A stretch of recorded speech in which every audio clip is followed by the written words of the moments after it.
আর এখানে তরকারির মধ্যে ছিল ফুলকপি আলুর তরকারি ছিল, আর পনিরের তরকারি ছিল, সঙ্গে ছিল ঝুরঝুরি আলু ভাজা, পাঁপড় ভাজা, মিষ্টি চাটনি, মিষ্টি দই, পায়েস, 5 রকমের সন্দেশ।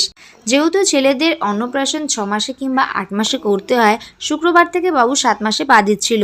তাই পণ্ডিতমশাই বলল বাবুর অন্নপ্রাশনের যে কাজটা সেটা বৃহস্পতিবার করে নিতে, আর লোক খাওয়ানোর যে অনুষ্ঠানটা সেটা রবিবারে করতে।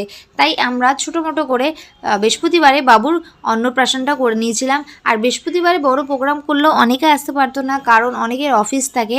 তাই খাওয়ান দাওয়ানের প্রোগ্রামটা আমরা রবিবারে রেখেছি। শাশুড়ির আশীর্বাদ করার পর বাবা এবার বাবুকে খাওয়াচ্ছে। আর এই সময়টা বাবুর না খুব ঘুম পাচ্ছিল আর একটুখানি খিটখিটে হয়ে গেছিলো। যেহেতু শুভ সময়ের মধ্যে কাজটা শেষ করতে হবে, তাই আমরা খুব তাড়াতাড়ি করছিলাম। শুভ সময়টা ছিল 1:31 থেকে 2:57।